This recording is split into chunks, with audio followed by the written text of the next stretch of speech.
quelques années, depuis quelques années donc entendu ce qualificatif. Ah non, mais le chocolat c'est bon pour la santé, ça contient des antidépresseurs. Alors c'est vrai, c'est pas vrai.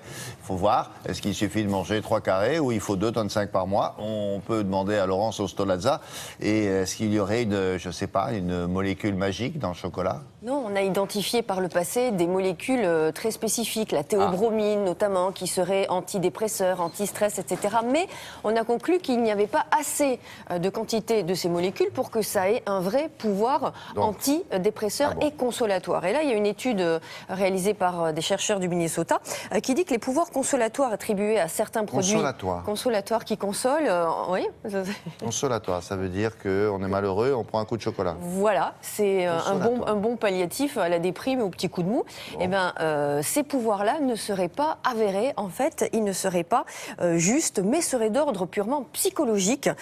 Et parmi ces aliments réconfort, comme on dit, il y a évidemment le chocolat. Alors d'où vient cette croyance selon laquelle manger une plaque de chocolat réconforterait en cas de coup dur?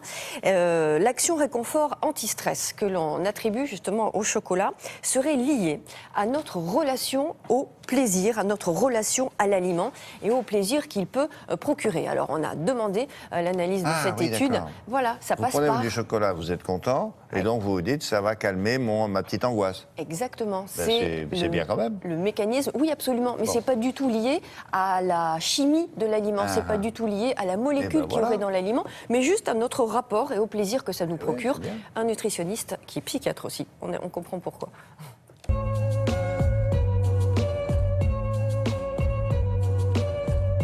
Alors, on n'a jamais retrouvé dans le chocolat une molécule qui pourrait expliquer son pouvoir antidépresseur ou réconfortant. Ça ne vient pas d'une substance inclue dans l'aliment.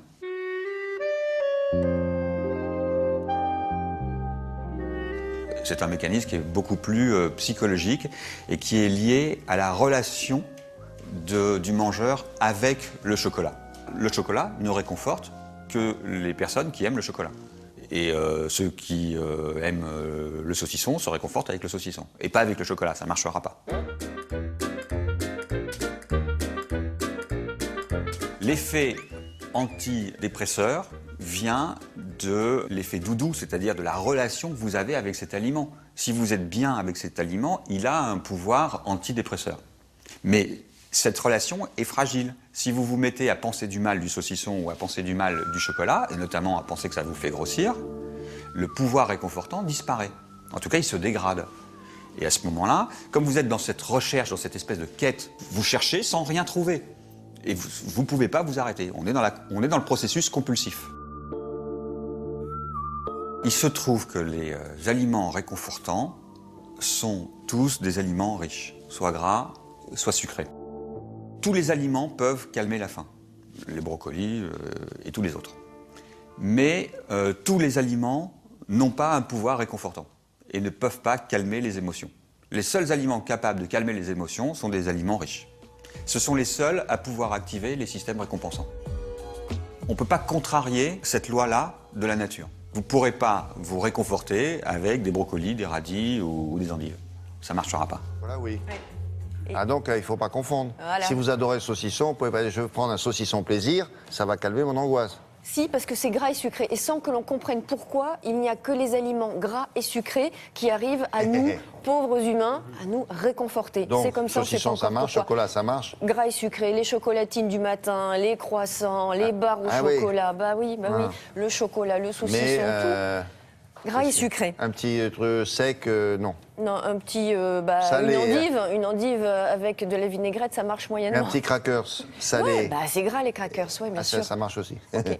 Bon, on annonce la journée. Tout est bon pour ça. Gras et sucré pour le plaisir. Si vous l'aimez, ça vous fait du bien. Absolument, ça nous fait du bien. Et donc dans le chocolat, il n'y a rien de spécifique. Non, pas en assez grande quantité pour avoir un pouvoir antidépresseur. Un petit mot pour rappeler qu'aujourd'hui, c'est la journée mondiale de sensibilisation à l'autisme. Voilà, journée de dépistage un peu partout en France. On va apprendre le diagnostic, la prise en charge, etc. Sachez qu'un enfant sur 100 est concerné aujourd'hui par l'autisme. Merci beaucoup, on vous en reparlera au cours de ce télématin aujourd'hui.